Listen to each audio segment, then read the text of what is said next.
do please. So I don't know, like yesterday, I know in the session that I was glitching a lot. Yes, thank you very much.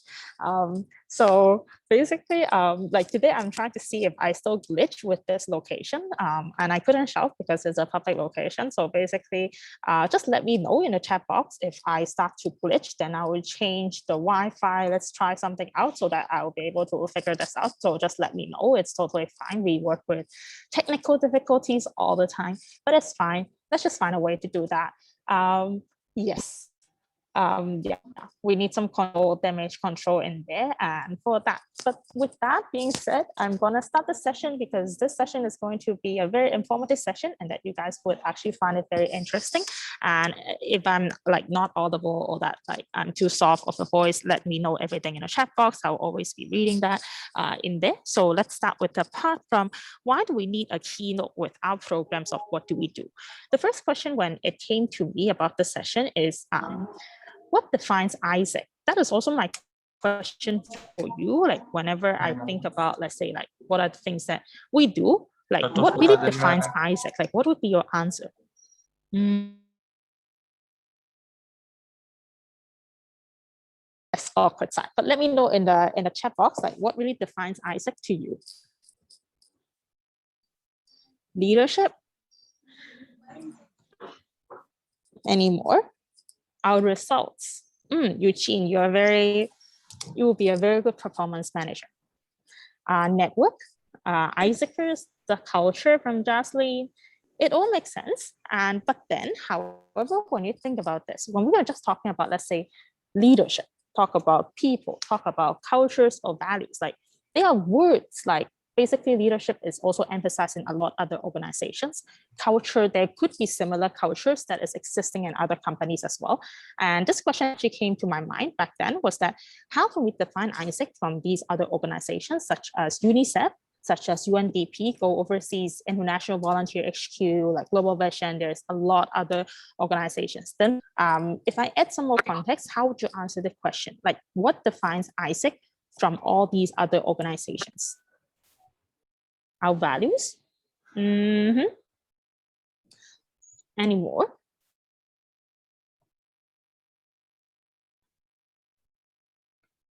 Anything more? LDA, our essence, LDQs, our Why Asic Way, our youth front, our compendium, our business model. Sort of true, how we do what we do. That's also very true. Actually, with that being said, what defines Asic from all of the other organizations? Of course, it's down to the three things. Why we run Asic, which includes the vision behind, the culture that we have, the values that we uphold as an organization. But even more tangible, it's what we run in Asic and how we actually run Asic. And we're focusing on what and how today because yeah, we focused on the why and the essence yesterday and all of you are very aligned, like being able to tell me, okay, why we're different is our why is very different. But what really defines us when, let's say, an external approach Asic, maybe they don't see the why directly. They will see exactly like what are we actually running and how we are running that. And with that being said, like I wanted to show you something. Like this is my first impression of Asic. So this photo was taken in 2016. So yeah, date back, that was the first time that I reached out to Asic, and this was the first thing that I actually get to know about. And this was a booth that we were running for Global Talent. So basically I was an OGT member at that point in my LC. And this was the thing that we ran. And that's what defined Asic to me, like at that point, was that Asic has very professional booths, like compared to the other societies on campus. They have this high table, they have like everybody have Apple laptops, like nobody have nothing but Apple. And then people wear like suits and shirts and something like that, except me, because I don't know why that day I was in tracks. Of course, I forgot the dress code or something like that. And basically, they also have a lot of banners and everything looked very professional at that point. That was what's distinctive of Asic for me. But at the same point, like I also wonder, like, what Asic does, like what is the essence under that. And with that, I came to understand about the program is that Asic runs a lot of things. The first thing that you may get to know is like the three things that we run, which is EWA, ELD, and also LLC, like Engage with Asic, experiential learning development, and then like leadership development. And last part is lifelong connection with Asic. Like these are the three things that really concentrate what Asic actually runs as the whole organization, with different programs that we have and also different initiatives that different entities comes up with. And with that, I just want to for here in this keynote to focus on what is the ELD that we are running, and especially on product side. Of course, ELD now includes membership experiences, but I'm going to pass it to the people who is going to talk about MSP in here, and we're just talking about our programs. So basically, before 2020, everybody know Asic because of our exchange programs, be it volunteer, be it talent, be it a global entrepreneur, even like teacher for that. That was what we actually know about. But what actually happens to these products? Like if we date back into Asic history, when the first Asic product, like people were talking about, okay, we need to achieve peace and fulfillment of humankind's potential through cross-cultural experiences. The first that actually came into their mind was internship. And that was also what we are trying to look apart is on the, Tessie, can you help me with muting the mics? It's getting a little bit crashing as well. Thank you very much. Okay, so yeah, with the internship program and everything that is happening like up to today, we still keep our internship program in there because that is also one of the ways why we keep Asic very relevant, is because an internship experience, no matter it is talent or teacher, they are always providing a very in-depth experience that you are working with people for different cultures, and with working, let's say with colleague relationships, you understand about how different culture works, how different cultures is very diverse and also very different. And that is how we also build up our own empathy, as in how do we learn about each other, accept the differences, and also have a bigger picture as a global citizen.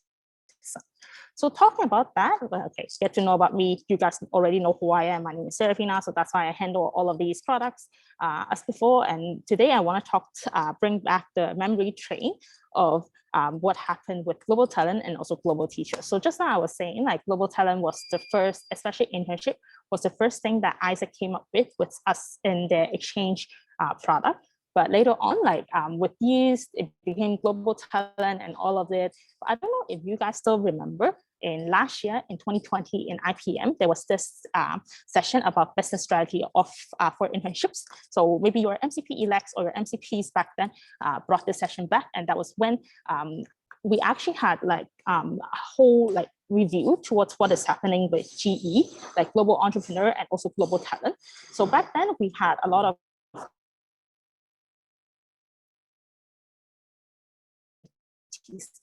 at the same time, less and less people running GE and GT as a product itself. So that was what was happening in like IPM, and they decided to reposition the two programs itself. And yes, thank you, Fatih, for that. You can actually read the 70 years of Asic history from there, and I won't go through all of them because that would be a lot. So basically, that was the first start point of the change management of GEGT. Because of the positioning of the product, there was something that we had to look into the value proposition again. So it started off last year around there, and then by April last year, we have the first phase of understanding what the new repositioning would be looking like. So we had the first phase of the internship program. So basically it was something you can see as a very baby shape of GTA and GTE as we are dealing with today. So all of these are linked. So later on when you have, let's say that if you were not from like GT background or you don't understand what Asic program is, even if you're a BD or anything, take the time to read about it. All of these things are linked already. So you can go back to these keynotes and always understand where we are, why we are where we are right now in that sense as well. So afterwards, we started to look into the internship and also internship for teaching itself. And June last year, then we understood that, okay, these are what the products will look like. Global Talent has these views, Global Teacher has all of these features. But again, why are we talking about this? Why are we walking in the memory lane? Is because when all of this actually came into places and all the other value propositions that came into places, one thing that also came with after IPM was that COVID actually hit us. And back then, before COVID, Asic was obviously running Global Volunteer in a very large volume. In a way, is that was the biggest product that Asic has been running.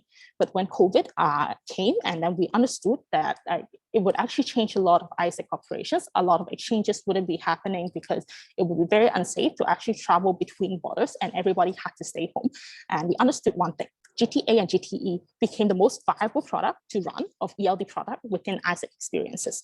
And that put a lot of pressure into how can we do this program even bigger and better, even with the change management that is in place, how can we push forward with that? And for the current MCBPs, I don't know how many currents we have. I think most of you guys are elects in here. That's where this thing came into place, partly remote. Some people love it, some people not so much, but it's okay. They were here for a reason, because when COVID was here, we need to figure out how can people still have experiences with Asic.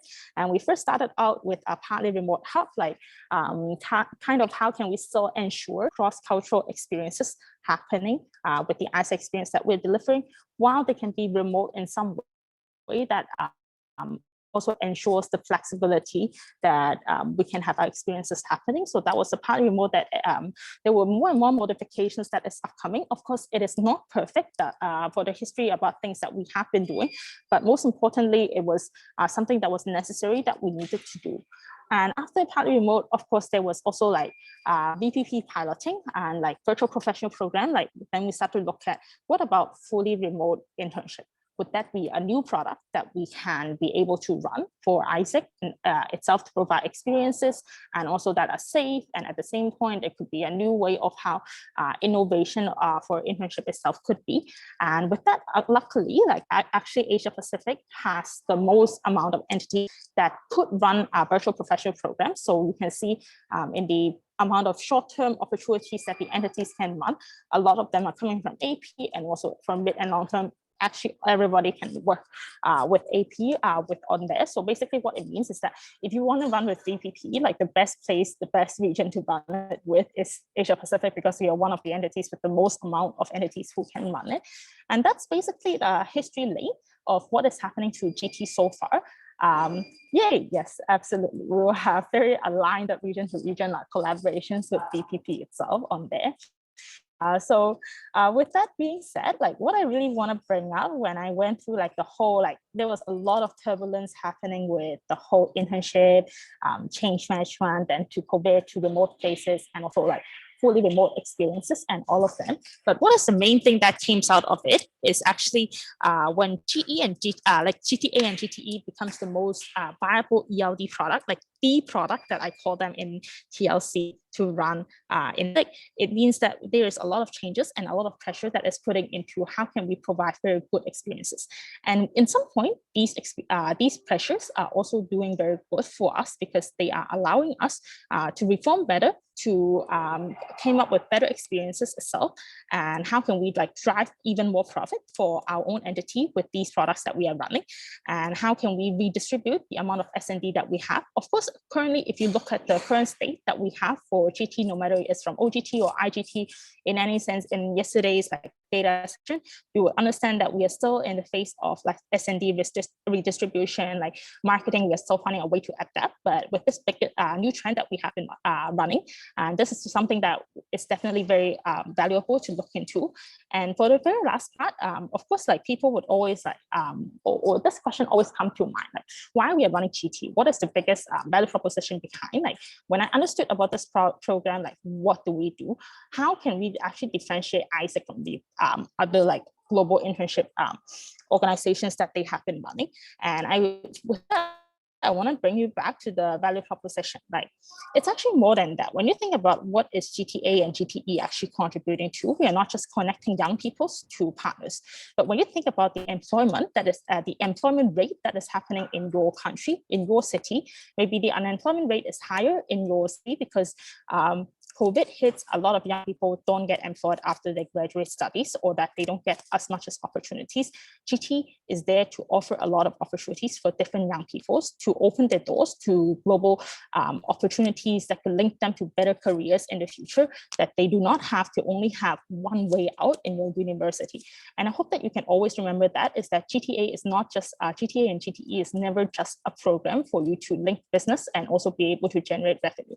It's always about working to improve the employment issues, including how partners see about young people, how can we improve about that, and at the same point, how can we improve the employment issues with young people as well. And that is the point about what is running with Kpis. And with that, I want to close this keynote that is a little bit earlier, but then it was always that important about creating opportunities for young people and open new doors for them. And that is why we always keep on continuing with this internship program. And I think I'm a bit earlier with that, like in this keynote. The next keynote that was upcoming for the Yeah, you're just on time. Yeah. Oh, okay. I thought I had a lot of time. Oh my God. No, you have 30 minutes. You're just on time. Yeah. I guess next class is already here. Lucia? Yeah, I'm here. Amazing. Meanwhile, do you have questions for GTA and GTE, guys? I think we can take like 2 minutes question.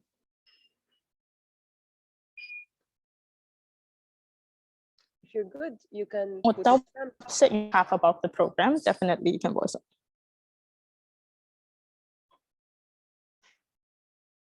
Eugene is waving.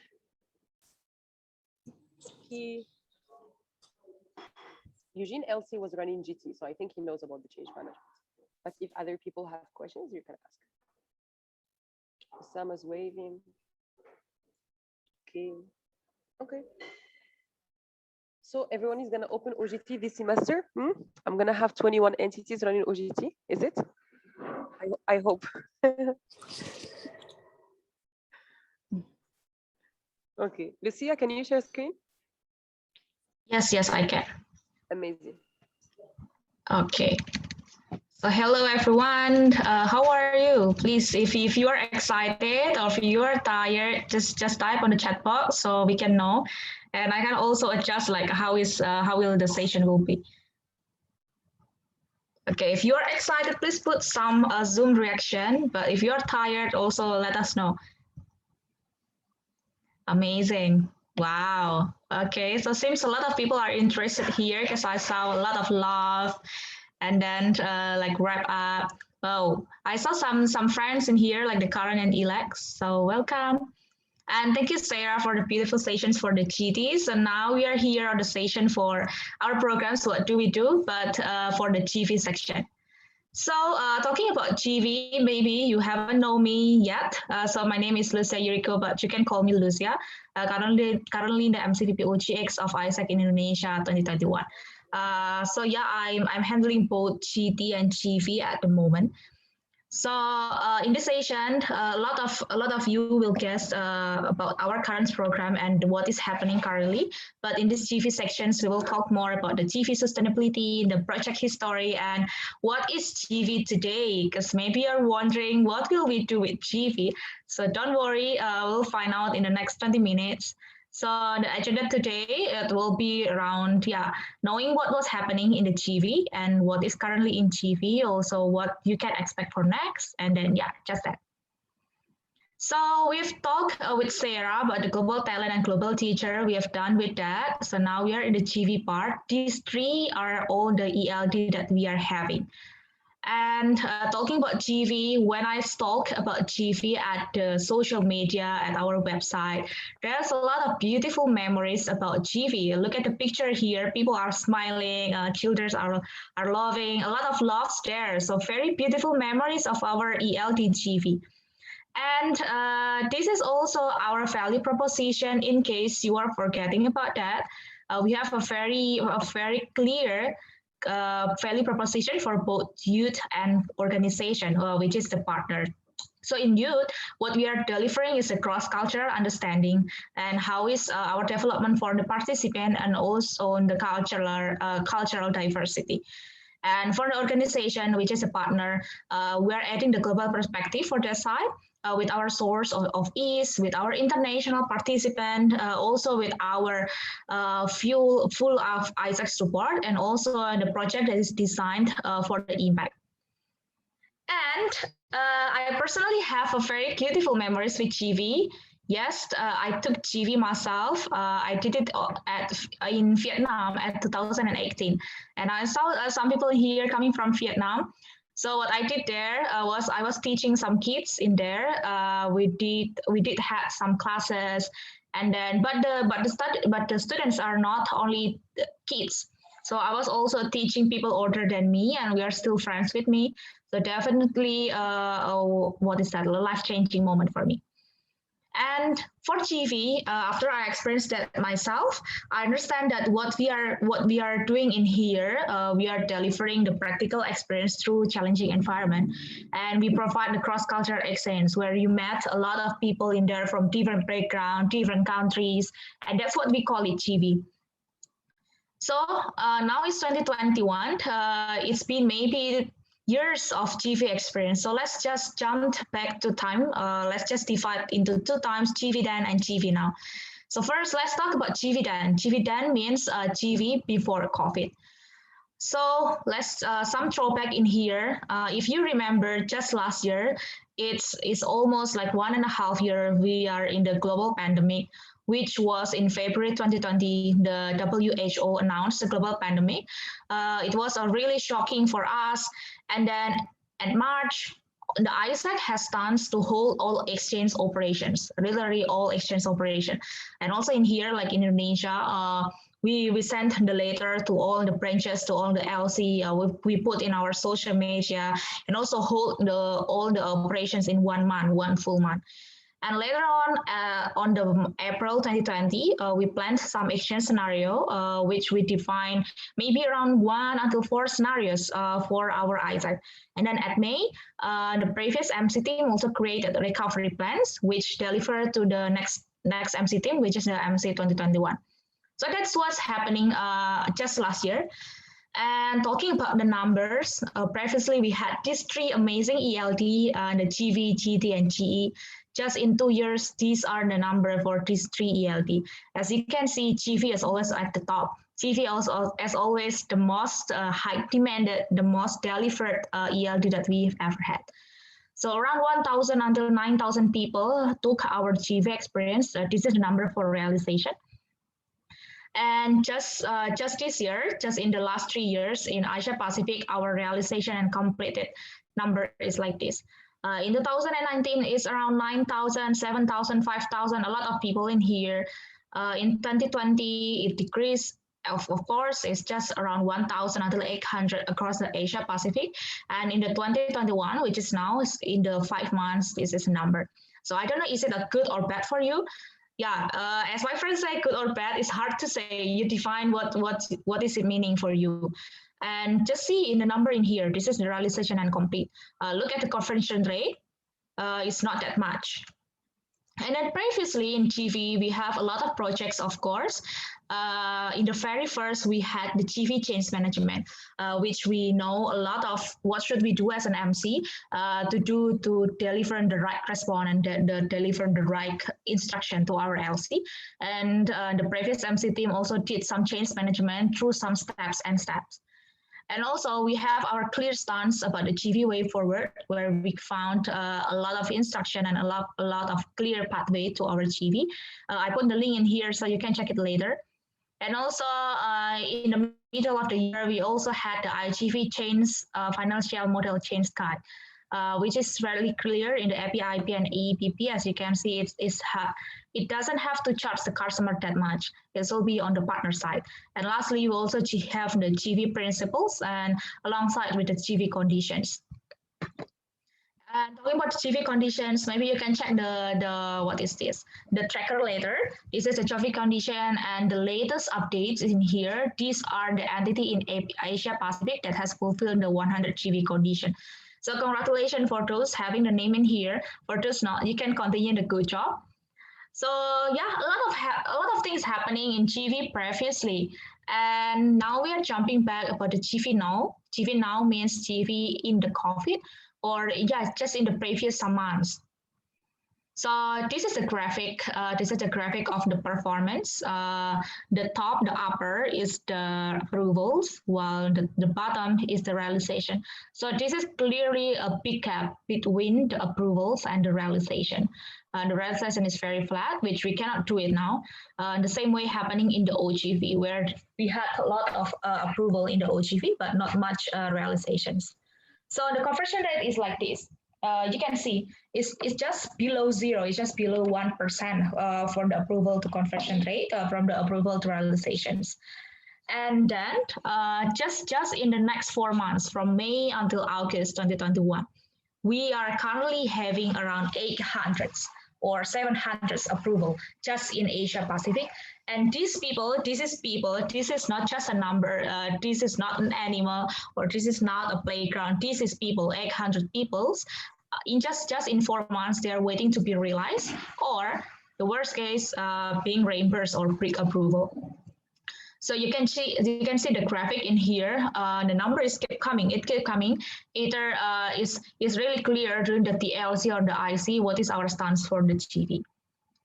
And then next, yeah, if you are remember about this, or if you know, or if you ever talk with your finance, this is the current sustainability level for the GV in Asia Pacific. So this is through the data from GFV report from 2018 until 2021. In the OGV, our sustainability level is level 0, while in IGV is level 1. And yeah, a lot of things happening in here. So now time for mood check. Please give some reactions. What do you think about some data, some previous data that is happening? Please put in the comments or put in the reaction. What is your reaction? Oh, some people laughing, some people shocked, some people giving thumbs up. Okay, we will discover more in the next 4 until 5 days at the RFS. Amazing, amazing. Okay, so after a lot of things happening in GV, definitely a lot of things. Now we are coming at our stance right now. Why we do what we do today? Maybe for the MCPP GV, you know what is the current GV directions, but the rest, maybe you are still wondering. So this is why we do what we do today. Firstly, this is a number just as 1st May 2021, sorry, this is 2021, around 25 million COVID cases only in Asia Pacific. And I saw this is a very good article. In the Asia Pacific, COVID-19 is the worst crisis ever, just since the World War II. So this is a very, very dramatic and very worst condition in Asia Pacific. And also, if you say, okay, my country has a vaccination, I already have vaccination, or my family have vaccination, now we are safe. Yes, you are safe, but the whole globe is not. Because like in COVID, we cannot only depend on our country. This is because this is international exchange. So if you are safe, but other country is not, or your friends is not, it means it's still not safe. So this is the maps of the vaccination delivery. See in the maps in Asia Pacific, we have the red and then the green. So yeah, some country also have orange, so it's still not clear about the vaccination. And maybe you check some articles, maybe we expected to finish all the vaccination around the world, maybe in the next 2 until 3 years. So the point is, doing GV now currently is unsafe and unsustainable operations. It is definitely not safe to sending people to do volunteer abroad. So imagine if you are sending your sister, if you are sending your brother, or if you send yourself. So if I give you money like $100 million and I say, hey, please go to this country, will you go for that or not? So ask that for yourself. And then in GV, as we always do this, customer and safety are the top priority. So we are focusing on the how will they do the activity safely? How will they meet the expectation? How will we can deliver all the standards that has been set in the beginning? So the status now for GV, currently GV is dormant. And the implication is there are risk management for those able to do realization.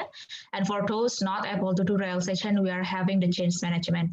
But the general recommendation is to not doing attractions because it's not recommended, and only doing consideration for entity who fulfill the 100% GV conditions. And if you remember, even before COVID-19, GV wasn't sustainable.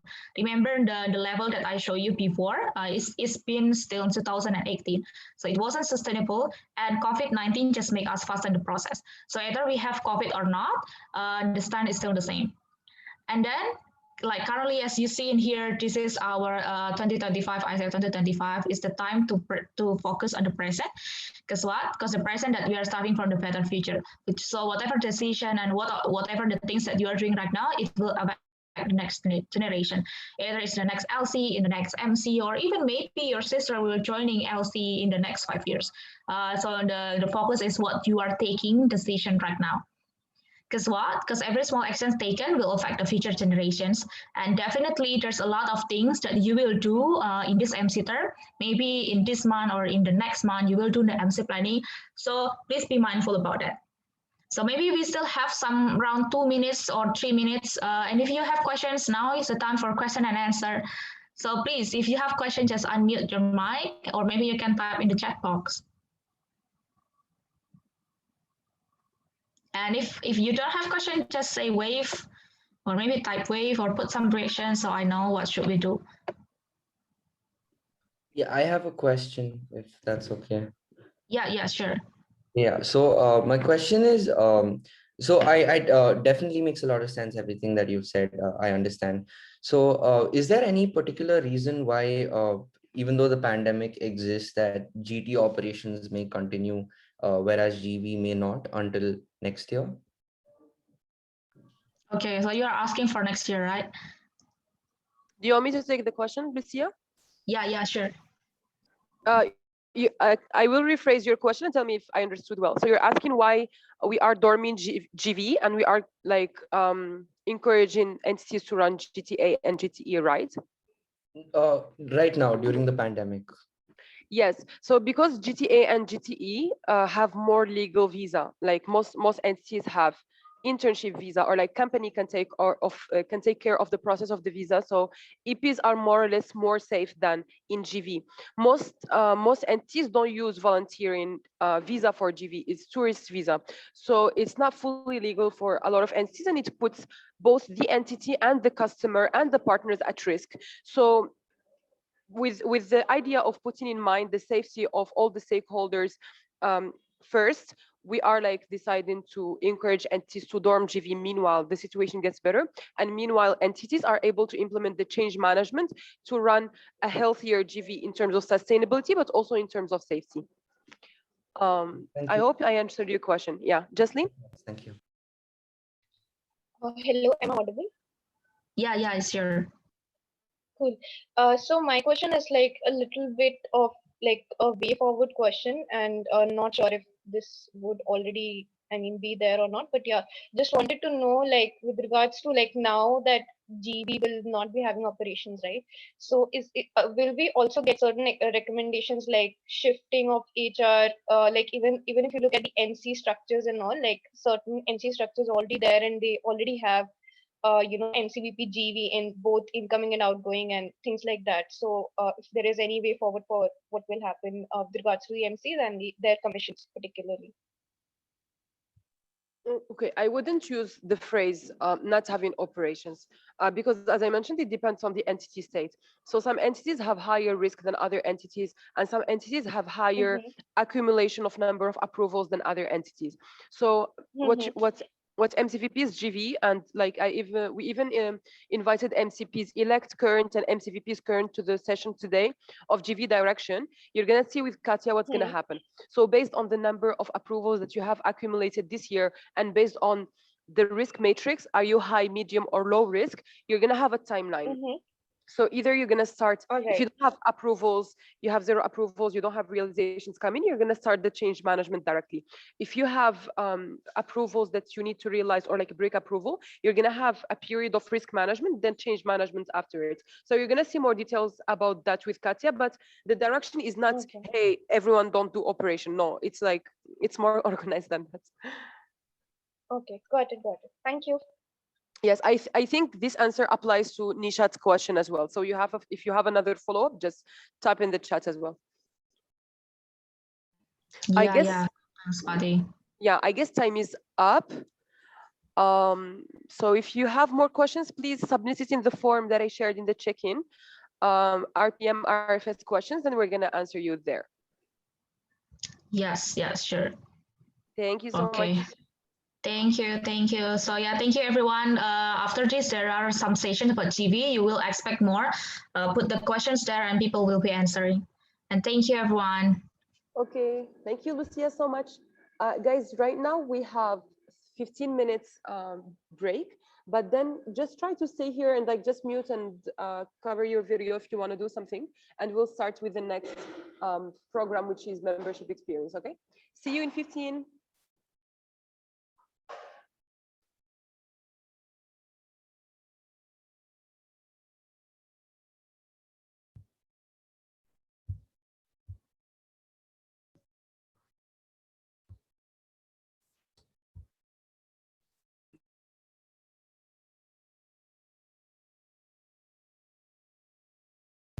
Okay, we'll play some music here.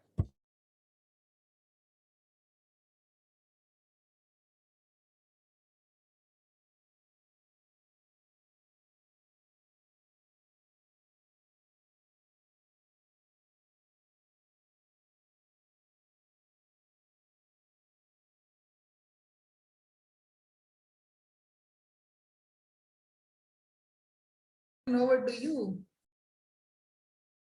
Yay, okay. Thank you, voice. Let me share the screen here. Okay.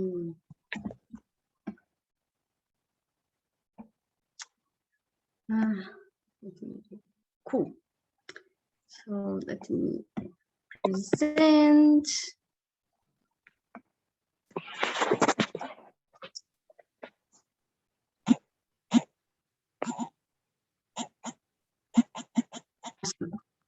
So, hey people, how are you doing? I hope you're excited because we're going to talk about some nice stuff right now. But first, I will just present myself because anyways, if you're not from TM&OD, most likely you may not know me, maybe just saw my face. So just to clarify, I'm Caroline, I'm from Brazil. I work with TM&OD with Singapore, and I'm as well CEDAR for IWA for AI, and I'm part of the steering team for membership experience. So in this case, now I'm not going to do IWA, I'm going to do membership experience. IWA is with Priog. So from my side, I'll be talking a little bit more about, okay, what is membership experience, but more like that, I will say, okay, how that came to be, because maybe some of you don't know a little bit of the history behind it. And I know like people usually don't care much about TM sometimes to understand what is going on, but don't worry, you're going to leave here understanding a little bit more about TM as well. So I hope it's going to be very productive for you. To start with, to make it easier, of course, we need to do some history lesson. So you guys are going to understand actually two parts of the TM history. One, generation 2015, when we had TMP and TLP, and generation 2020, where we had more clear member and HR. So probably most of you lived this one. And we are going to try to understand a little bit how it was before and how we are moving forward with that. So starting with 2015, so this was the logo of the vision for 2015. We had TMP and TLP.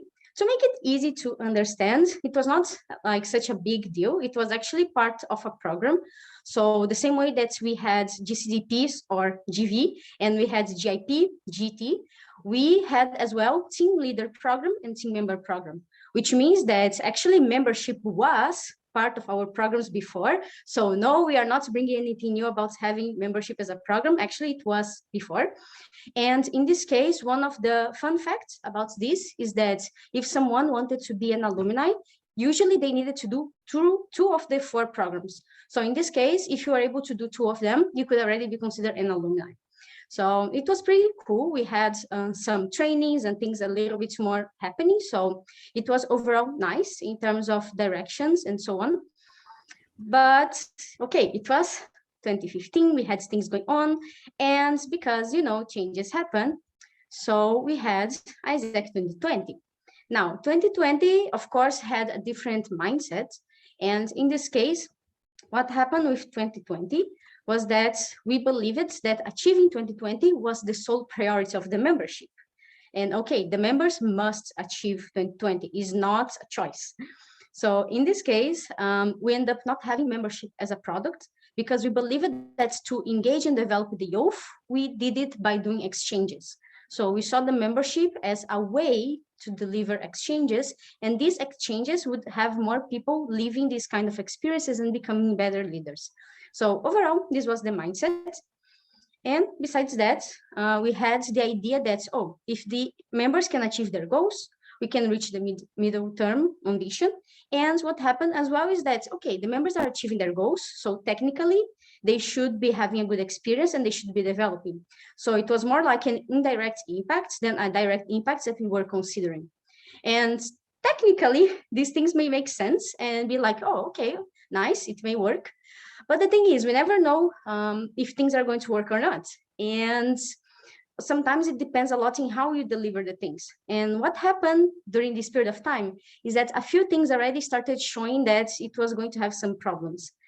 Because did you actually know that for 2 terms, we didn't have actually a global responsible for TM?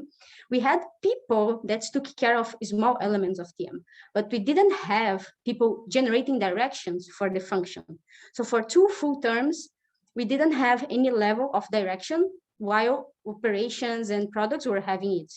So it was challenging because we didn't really know what to do, how to align the functions, and each entity actually could be doing TM their own way.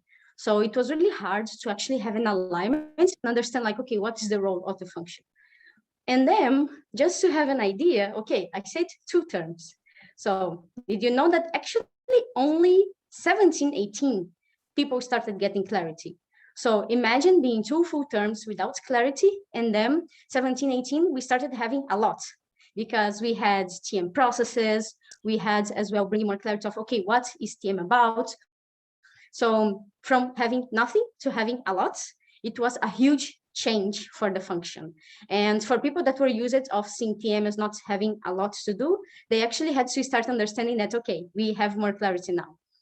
So in this case, a few of the things that we got from it was first the role of TM. So one of the things that we created during this period of time is, okay, TM needs to predict outcomes, diagnose problems, see the actions to ensure that our people are going to add value for the business. So maybe even some of the things you guys may have saw outside of the organization, we have it's called HR business partner, something like this. So TM becoming a very strategic partner between business and operations in a sense. So this was one thing. The other one was TM measure of success that end up becoming members are achieving their goals. So if you see members are achieving their goals here, the context that it was put was related with operations. So in this case, we actually put that TM having success means that our members need to be productive. So this generates already a certain type of mindset that already existed because why? Because 2020 is all about performing with exchanges and performing to ensure that we are going to reach these externals. And our members are the way of doing it. And again, achieving their goals means that indirectly they are developing, but the main focus with the membership was, again, they delivering these things for Asic. So technically, okay, nice. But I would say that if you want to understand a little bit more, actually in how it was a bit more in deep, I advise you to actually check the full history of, how were the changes. But I will say to you that the history of TM for sure is very bumpy, and these end up setting some kind of expectations of the function, not only for people that don't work with TM, but even TMers nowadays, not all of them really understand what happened before, and some of them actually have the mindsets of operations. So this is actually one of the things that we are still working over. But for sure, if you want to understand more, I advise this one. It was a booklet created for the MCVP TM Academy, and it explains a little bit more about what was going on. So I think it's a really good reading for you. But okay, now we go for the part of Mxp. Why we are choosing Mxp? Well, we are choosing Mxp to come back to programs and come back to quality because we are actually seeing for many years already issues with the membership. And I think no one here is going to say that, oh, my membership experience is amazing. Everyone in my LC and entity are having the best experience possible. I'm sure that you guys are going to say that, yes, we are going to have some shitty experiences. I know. So what happened is that MXP, we saw that, for example, member process connection was something that needed to be worked over, because still was lacking quite a lot, and we are going to have like tons of cases of burning out and people not really having the best of the experiences. We saw, of course, this leading to poor membership experiences because the members just feel that they're being used and that they are not really developing much. And with that, we actually want to have a better understanding of the membership needs, because, okay, if they're having poor experiences, but we need to develop them with practical experiences, how can we guarantee that all these things connect? Because maybe we are actually missing, or just, putting us, what are the issues that are actually happening with them? And we need to have more clarity in how to do that. So for this, just to clarify how bad was actually the situation, here you can see that in the end of 2015, we had more than 50K members. Membership was okay, a product, and we had two, so the GV and GT technically. Now, this is how 2020 actually was close to end the numbers in this case. We had around 37K, maybe now even a bit less, I think it's 34, 35. We have membership not being a product, and at the time, we had 3 products. So it means that we had less people, more roles, and the situation was not really going that good. I think even some of you may have observed how we are having many issues in terms of pipeline on local level and now even on national level. So this is actually the repercussions of these changes and how we didn't maybe manage really well how to do this kind of change. So in this case, this is one of the things that we observed and that made us think that, okay, we really need to see how we work better with that. So with that in mind, we were thinking, okay, how can we recover from it? Because it's going to take a while, it's not easy, and we need to understand how this situation can, be better, because, yeah, we want Asic to keep existing. So what we did was generation 1920, they wanted to have clarity. So what they did, they actually started researching to understand what was happening with the membership, and with that, generate the membership experience idea. But the thing is, we didn't want to reinvent the wheel. So what was done is that membership experience is the focus, but as TMers, we would be focusing in using better, not just our processes, but using as well better the team standards. So it was not recreating or creating something extra, it was organizing better what we have to create some kind of logic to make the experience better. So with this, just here, one thing for you guys to be aware of, this was the agenda of the steering team that worked over the MXP, so in 1920 term. And this actually was used to explain to us 2 things that we had in terms of questions. One, how we can clarify our membership cycle as we do with Kpis. So as you guys saw, we have this one. We have the very basic flow in this beginning to be recruitment, onboarding, experiencing, and advancing. So this was the overall that we could take from, oh, okay, so maybe the member is going to have this level of flow. And we try to ask as well, okay, if we have this, how can we focus on the quality of the experience? Because we need to ensure that, okay, these things here, but how can we use all this together? So that's why, again, we came back to this structure. We need to have the experience design, but we need to use what we have. So again, not reinventing the wheel, because it's a waste of time. We already have the tools. So try to see how that works. But fine, this was just the beginning, 1920, before COVID even came. Now, what happened? We are in the situation now that we are trying to understand what needs to happen with TM. So we are actually generation 2025 now, and we have MXP that is going to be downscaled more properly around IC, but we already have a few things that are coming up, especially for the TMers in this specific summit. So what happens is that first, understanding that Asic 2025, while we have, again, our pillars, our statements, we have one thing that we didn't have in the other one, and this one is more clear. We have the culture. we have a clarity of how we need to go in terms of mindset. So in this case, when we put to own the present and shape the future and lead the change, is because we understand that yes, maybe we did some wrong changes or wrong decisions in the past, but it happened. We didn't know what is going to come up, and now we need, to move forward. We can't look back.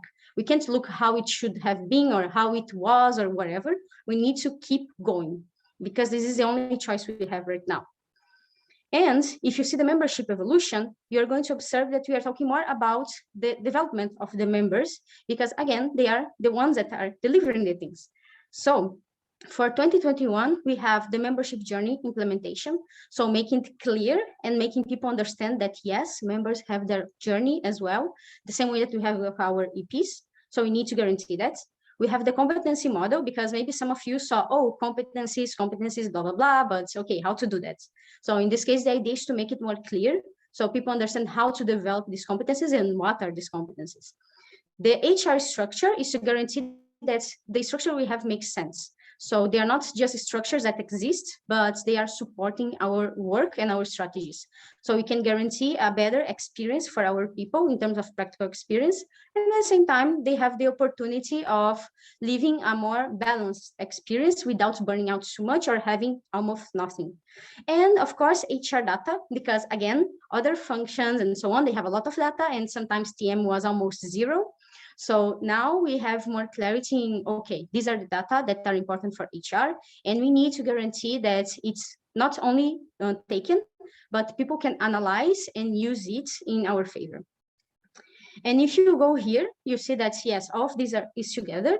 We have as well the membership here, with the main KPI being the ideal membership, because in the end of the day, if we can retain our people for longer, and if we can ensure that they're staying with us, we can guarantee that they're going to have a longer journey, better development as well. And we are going to guarantee, especially for the most relevant roles that really need to have pipeline, to have these people with us, with the experience and with the knowledge. So we can go back a little bit when we had 2015, that it was not an issue pipeline, and we can go back again in having not an issue in pipeline like we had in 2020. And as you can see, everyone, in the end of the day, they're talking about leadership experiences, because all of them are about leadership experiences. And that's the same thing with TM. Now, what we should do to guarantee that this happens? In this case, I would say that we need to have a proper mindset, and I would advise to have actually two. One of them is people experience oriented. And when I mean people, I don't mean just, TM. I mean every single person, everyone that is connected with Asic, we need to put value in these experiences. So in this case, everyone matters, and there is no such thing as this customer or this member is more important. Everyone is important. Them experiences matter a lot. Not only our EPs having good experiences is good for us, our members having good experiences are good as well. So remember, the detractors, they come from everywhere. So if we want people to have good experiences, we need to put effort in that. And our members, they need to have, we focusing in them too. And of course, numbers are great, but we can't consider that, having someone being forced to work for too long in too much is going to be sustainable, because people are going to leave.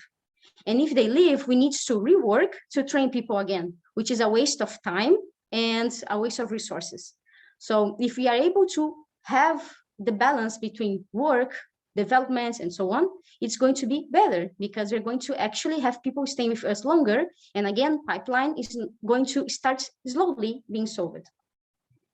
And the second one is, of course, leadership focused, because our focus is developing leaders. Our focus is not selling exchanges or having 2,000 events or whatever. Our focus is the impact. What is our impact? Generating leaders. So if we are creating leaders, amazing. If we're not creating leaders, maybe we're doing something wrong. So we need to focus in that to guarantee that, yes, we are creating leaders for the future. And that's the next point, like we need to create leaders for the future. And for that, they need to have practical leadership experiences. And in this case, they need to have good experiences, because if all their experiences are bad, we are not going to be developing even realistic experiences for them. And in this case, when they go and start working in other companies, they may not have the best kind of backgrounds because they didn't really live the best that they could have. And lastly, our members need to be prepared. So I know that sometimes people say trust the process, but the thing is you need to have a process to be trusted. So if you have a process, amazing. And if it's working, even better. If you don't have a process, so yeah, we need to start working over that. And that's why we need to prepare people well to be able to do their functions and to be able to become better leaders. So we can't leave them for their luck. We need, again, to put effort in that. But yeah, this would be the main mindsets. And I don't know if you guys have any questions, but we still have like 2 minutes. So in this case, if anyone wants to ask anything about MXP, now is the time.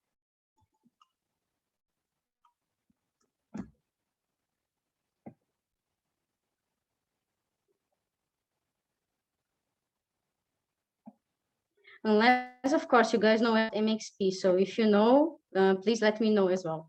But if you don't have questions, you can just wave or do something just to show me that you don't have questions. Okay? So we can save some time, especially because we still have Iwa to go. So, okay, we have some waves here. Thank you, people. Nice. See, waving system is the best thing that we did in the world. Like, seriously. We need to have things one day in the future physically, so you guys can actually do the wave like this and not only waving with, you know, the keyboard. Cool. So I think we don't have many questions. Don't worry, you're going to have questions anyways once we downscale everything. But for now, it's just to see if anything pops in your minds, because I want to be realistic. But yeah, if nothing pops in your minds now, don't worry. Once they come, we are going to be available, the whole steering team, regional office, and AI to help you. So that was it from my side. We are finishing pretty much on time.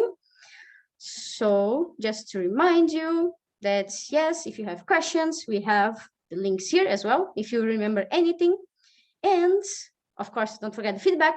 And we have Iwa coming with prayer. Cool.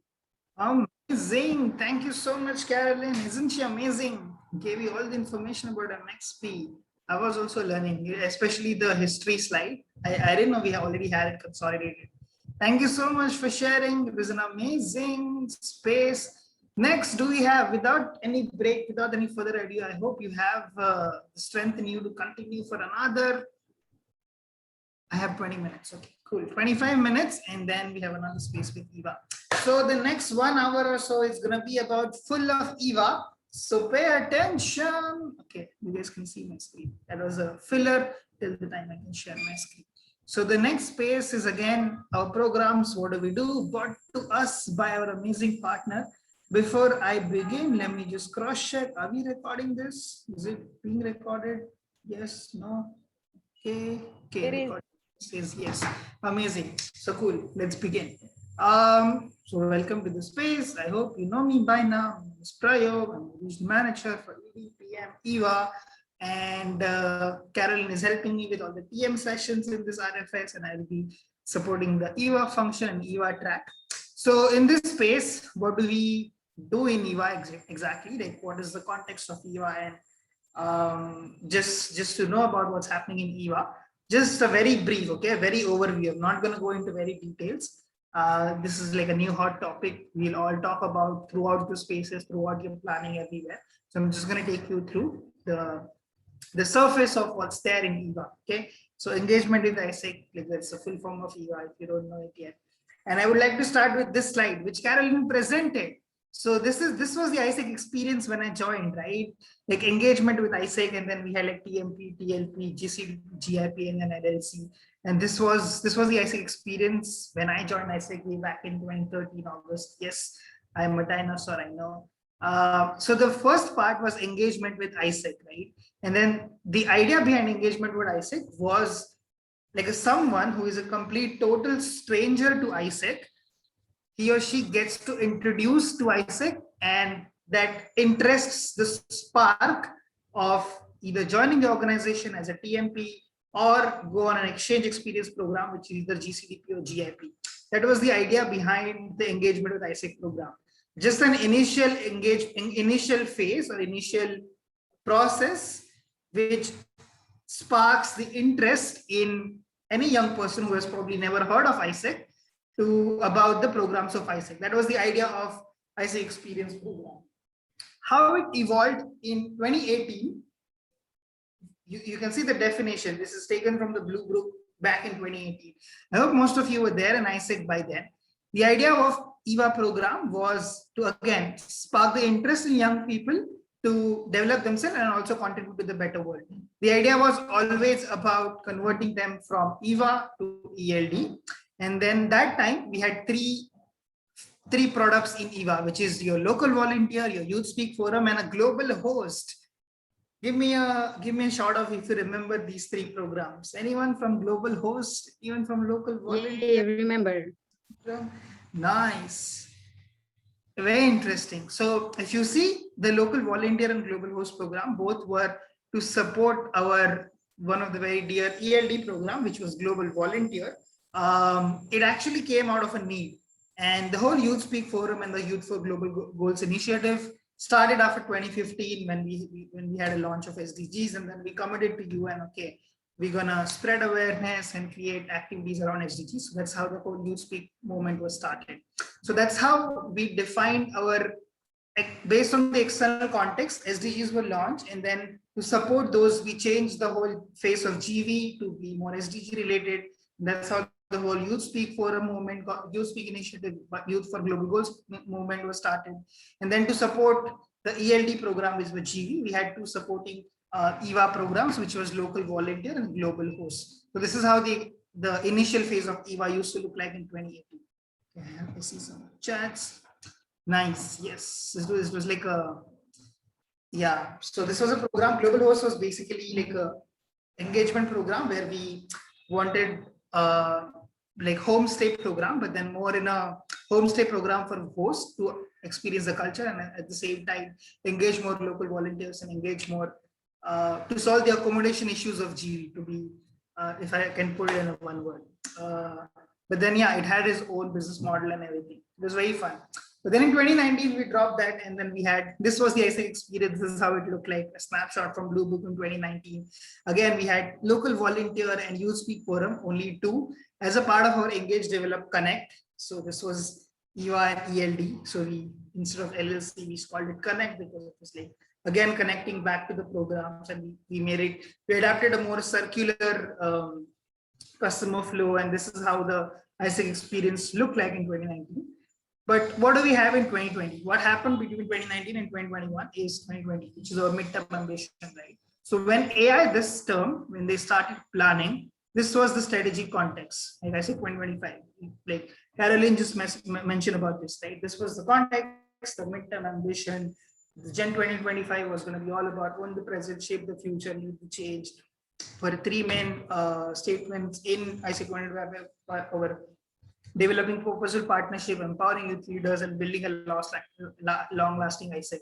So obviously, what happens after every midterm ambition, and this time also, we had to review all the programs which we had in our ISIC experience, including our EVA programs. So the strategic context for ISIC, for AI team this year when they started planning was this. And this formed the basis of what is going to be, this was the internal context of the organization, and externally, obviously, we know from 2020 onwards, the whole COVID started, and then we couldn't do exchanges. We had to move a lot of things virtually. So there was a big question, how can ISIC engage more and more young people throughout the world when even physical exchanges are not happening, or because of the COVID, the movement is restricted and all that. So this was the external context, and the internal context was the 2025 movement. So this was the strategic objectives in front of the EVA team when we started planning this year in the beginning. So the objective was, how can we improve the membership experiences? How can we diversify the ELD portfolio? And how can we even achieve the ISIC revenue goals? You can see these are directly connected to the three statements of ISIC 2025, right? And in this context, we basically, you can see on the bottom right corner in 2021, what we decided to work on is three things. To achieve ISIC revenue goals, this was a major focus. To diversify the different portfolios, we will focus on these three things in EVA, which is EVA innovation, EVA current initiatives, and also network innovation capacity. These are the three things which we started to focus on inside EVA. And all the things if you see in EVA were focus on these things. So currently, can anyone tell in 2021 what is the current EVA global product portfolio? Anyone? Just type it in the chat or unmute yourself and say, except the FASCs and the ROT. Anyone from the delegates? Do you guys know what is the current EVA global portfolio? Do we still have global host as a program? Do we still have youth speak forum? Do we still have local volunteer? H4TF, youth speak H4TF, YSF LV H4TF, YSF H4TF. Okay, LV, YS H4TF. Okay, majority of them are around almost there, almost there. This is the correct answer. Give yourself a pat on the back if you're right. So we have 3 programs in our product portfolio in EVA, which is Youth Speak, Local Volunteer, and Heading for the Future, which is the newest addition to our EVA initiatives. But just to note, the Local Volunteer program is currently dormant, as our GV program is also dormant, which you just heard from Lucia in the previous session. So in Youth Speak Forum also, we are reviewing, and we're going to launch soon the next version of it, how we are updating it, what based on the updated external context. There's going to be a new version, how we do the whole Youth Speak surveys, and like there will be new guidelines and everything. But these are the global portfolio. These are the global EVA portfolio for 2021 generation. With the note that LV is currently dormant. So all in all, you should know these 3 things. Okay, in the next 4 slides, I'm going to give you a gist of EVA. 3 things we should know. In EVA, whenever we talk about EVA, we talk about these 3 things. EVA, current initiatives, or even the national initiatives, which entities have it on a national level. Second is EVA innovation at a global level and also at a national level. But we can only focus on national level now because your MCVP and the global level is handled by AI as of now. And then the third one is H4TF, which is initially was EVA innovation, and now, but it is now completely a product, and now it is already launched. So at a global level, we have launched this already. So these are the 3 things you should know about EVA. Like whenever I talk about EVA, these are the 3 things which should pop in your mind. Going in detail into the first one, what do we mean by EVA national initiative or EVA current initiative? All the EVA initiatives which you run in your entity, which are according to the EVA principles. I forgot to highlight this. This is very important. Which are according to the EVA principles. So if you are already if you already received the EVA newsletters and everything, I hope by now you know the EVA principles. Is anyone here can just unmute themselves and tell what are some of the EVA principles? Anyone know? The front bench students, the scholars in the classroom. Can I go? Some of the EVA principles. Yes, go ahead. Okay. So it should be referred as powered by Asic, first of all, and aligned to the blue book. We should have peace enforcement, credentials, its empowerment, leadership development, one's culture understanding, if I'm not wrong, and our explanation of Asic way, I guess. So yeah, that much I know. Nice. Those are almost correct. Yeah, you mentioned the brand principles, which are basically like it should be aligned with the leadership and everything, but there are certain more principles also, which is almost correct. So good job, there is another additional principle which is extremely important, which is the finance principle. And there is a brand principle, there's a finance principle, how you should market it, what it should include, what it should not include. Finance principle is basically your revenues from EVA should be more than the cost included and all those things. So there is a concise document you have for EVA principles. If you haven't seen it, please check your newsletter and check the latest EVA principles. So all the national initiatives, yes, generate positive financial impact. That's the correct one. So all the current national initiatives, they have to follow the EVA principles, but they cannot be either of these 3, which is Youth Speak, Local Volunteer, and Heading for the Future, because they are global EVA portfolios. So if you have an EVA initiative which follows the EVA principle and not one of these 3, we consider them as EVA national initiative or EVA national innovation. Clear? Give me a thumbs up if you're clear so far. Thumbs up emoji. Thumbs up. Okay, thumbs up, very clear, simple. The next thing is EVA Innovation National. So what do we call EVA Innovation National? So as I mentioned in 2021, one of the biggest thing happened is the strategic direction of the organization is changed. And currently, because of the restrictions on the movement, can't do physical exchanges, our revenue sources have been limited. So we need entities to diversify the revenue streams. We need entities to improve their independent thinking, because if like EVA caters to a large audience, which is your market, right? All the young people in your market.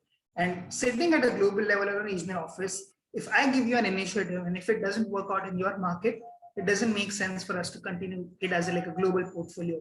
So we want entities to start independently thinking about what is the best way to engage youth in your markets, to encourage this independent thinking in your entities, and also to improve the ability to make decisions, explore different market, and generate resources based on your market reality, based on your market understanding, and based on basically catering to all the young people in your markets. That's why we encourage entities to do EVA innovation. So basically new EVA initiatives, apart from the one we have in the global portfolio. And in order to do this, the very critical thing we need to do is network innovation capacity building. So this emerged as one of the requirement in 2021, that we wanted our network to be more agile and to be more open to innovation about these initiatives. So that's why we have all this innovation hub, innovation challenge, all those things. Which innovation hub, we're going to soon launch all the academies and everything regarding the EVA innovation and everything. I hope if you're following, you've already received the updates and news about it. But then this is what we mean by EVA innovation at a national level. So we want to encourage entities to diversify the revenue streams and also to tap different markets. We are encouraging this EVA innovation at a national level. Okay. Meanwhile, at a global level, we are still working on innovating our portfolios with Kpis, with H4TF and everything. That is globally, but then this is national. And the third thing, which is the launch of Heading for the Future, which we have already launched. I'm not going to go into the details of it because that's the next keynote you have from our very amazing AI VP, who is responsible for making it happen, Daisy. That's the next space, which we're going to start in 10 minutes. So make sure that you attend that and make sure that you understood everything about the third thing, which I mentioned about Heading for the Future. So these are the three things you should know about H4TF. The next thing I wanted to know, the KPIs. These are the two KPIs we track. This is the two major key KPIs we track in EVA, which is percentage revenue from EVA and EVA goal versus achievement. So percentage revenue is how much of your total revenue is diversified and is already coming from the EVA initiatives, and EVA goal versus achieve. So whatever goal matrices you set for yourself during planning and the current teams have set, how much have you achieved at a certain point in time. So these are the two matrices we globally track. You can check that in the dashboard also. So this is just a snapshot of the latest goal achievement. This is based on the previous SOGA, which is till March. So till March 2021, this was the update in Asia Pacific. So if you see, we have around the majority of the entities this year have are actually tracking the goals of EVA based on the number of youths they impacted or number of youth outreach. So if you can see already, based on the youth speak, already 31,330 youths have been impacted and the revenue is around 6,000 Canadian. But if you see on the other hand side, the right top corner, the other revenue, this is coming from the EVA national initiatives, which are not part of a global portfolio, but our entities are running it independently. We've already impacted around 6,500 youths in AP and generated more than 221,000 of Canadian of revenue. So this is of all Asia Pacific. So if you already know the goals dashboard, you can check your entities also, and you see there are more number of partners engaged in the EVA national initiatives, around 37 in AP and 20 in YSF. The overall percentage income still contributes to less than 1% of the total revenue generated in AP. So this is a metrics we are trying to improve. How can we not depend on just exchange revenue and become more dependent on EVA revenue? So this is one thing we're going to track. And last but not the least, conversion from EVA to ELD. So far it's at 13%, and that's also going to be, that's another direction is also to improve that.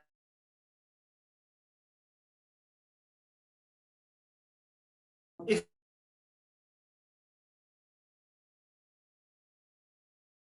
contribution per entity from EVA initiatives at number of youths engaged and revenue contribution. This is based on what the MCs have submitted in the SOGA. Majorly, the AP wanted to impact around 18,000 youths in Q1 from January to April, from January to March, and we were successful in doing about 8,000 of those youths, 7,000 around in 7,000 around in other initiatives, and also around 3,000 in the youth speak initiatives. So around 10,000 of which is already achieved, but then 18,000 was the target. And the common EVA initiatives which entities are planning nationally, apart from youth speak, is some sort of SDG based case competition, youth dialogue on key issues, ideathons, and partners engagement event. So this is what like a quick snapshot of AP's EVA looks like as of now. And yeah, this is just some green and red flags. So some of the good things we are doing is like we have like a well-planned EVA initiatives. We have like a proper timeline, proper teams, CCs, and everyone who is working on these EVA initiatives. We have received interest from 3 entities to run H4TF and create new national initiatives. The academy is in progress, and AP has contributed to a lot of GCPs to the global network when it comes to EVA.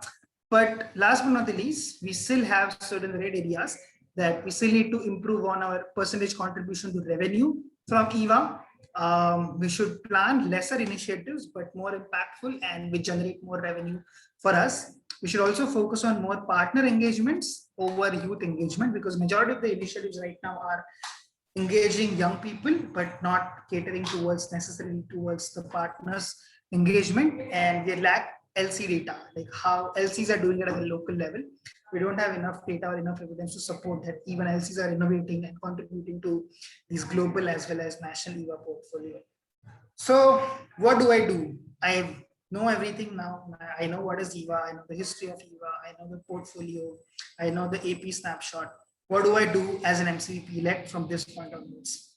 I just have this one thing for you to do, is bring these questions to your MC planning. You can take a screenshot of this, put it in the chat, or keep it for yourself. Is these 4 questions you should ask yourself and have clarity when you enter your MC planning next month, which is, what is the EVA strategy for my entity? Like how do I want to engage more and more young people with ISA activities in my country?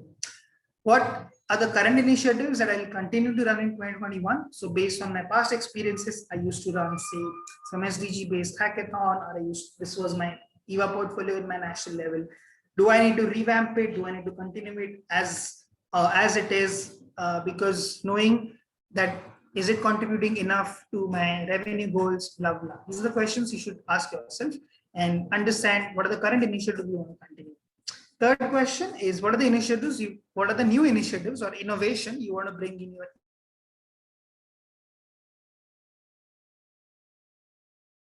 want to improve it? What are the innovations you want to bring? And last but not the least, how do you want to build the capacity of your network to innovate? So more LC level innovation, or how do I want them to be contributing in the national EVA initiatives, and so on and so forth. These are the 4 questions you should bring in your planning. And just a food for thought, this is the last slide. Like, what are the key things I understood from the space, and what do I need to know more about this as an MCVP before I enter planning? So this is just a food for thought, open-ended questions. You can put it in your harvest learning, or just think about these things and move on. So yeah, that was a quick 20-minute snapshot of what is EVA, your portfolio, AP, and way forward. That's it from my side. Thank you, peeps. Any questions? I have 2 minutes and I can take 2 questions. If you have any questions, just type it in the chat or open your mic and raise your hands and ask. Okay, I have Jalid from Pakistan raising his hand. Go ahead, Jalid. Hello, Prayog. Thank you so much for your session. I wanted to ask that how can we use LC touchpoints or national conferences as a way to develop innovation capacity in our network?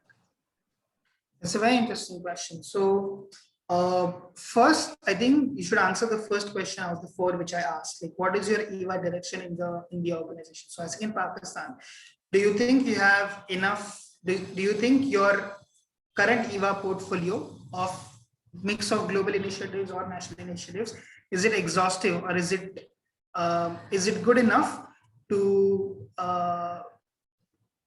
satisfy all the things, like all the goals you want to achieve from your EVA goals? So for example, I know for a fact that you are working on the world's largest lesson, you are working on the youth speaker initiatives, and you also want to work on some sort of a local SDG based social initiatives, right?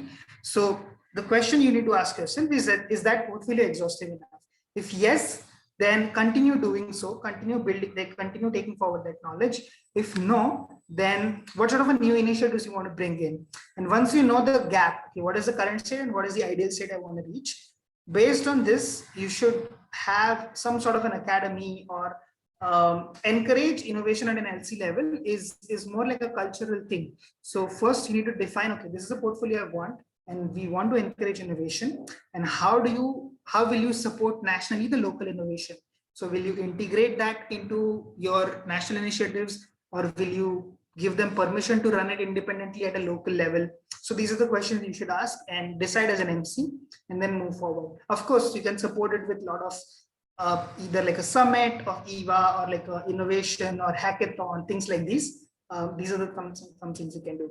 I can take one last question. I see one more hand raised, and then I will call it a day.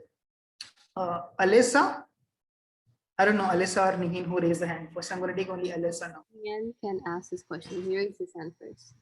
Okay, go ahead. Nihin, go ahead. Hi. I want to ask, do we have the GCP's hub for the initiative? GCP hub, we will be maintaining it globally. So we do have it. We'll be sharing it in the tomorrow first keynote. So be present there, and I will share the hub and link. We have it, of course. Okay, we have time. Can I take Alice's question? Is Daisy here already? Yeah, you can take. Okay, go Alyssa. Okay, because it's technically gonna be fully released in IC, right? Will the sessions or upskilling sessions at IC gonna be catered to H4TF? And like to what extent should, because like obviously we want to pipeline people to go for IC as well to attend sessions. So yeah.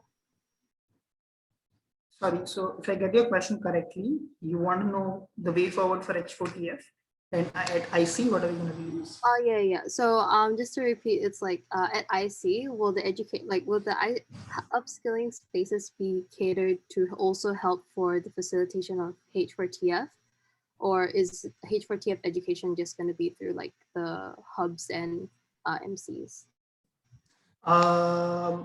Yes, of course, we'll have capacity building and support throughout for H4TF implementation. Since we launched, like the next keynote is actually about this. So you will know more about H4TF portfolio. We've already almost completed the H4TF Academy and the capacity building spaces and everything. So we will be downscaling a lot of materials. All the branding and everything materials are already ready. And you can start initiative implementation. We are soon going to be launching the challenge as well, which will help fasten the change management process. And there's a lot more exciting thing coming from H4TF. I know Australia has already raised like an interest. So soon you'll be contacting me more for the further support as a pilot. But actually it's not a pilot, like it's open for everyone and everyone to do. We're not selecting pilot entities. So if anyone and everyone of you want to do H4TF, just fill the interest form, and the regional office and the EIT will support you in the whole change management process and the capacity building, including IC session. I hope that does answer your question. So yeah, that's it from my side. Thank you so much, Kpis, for the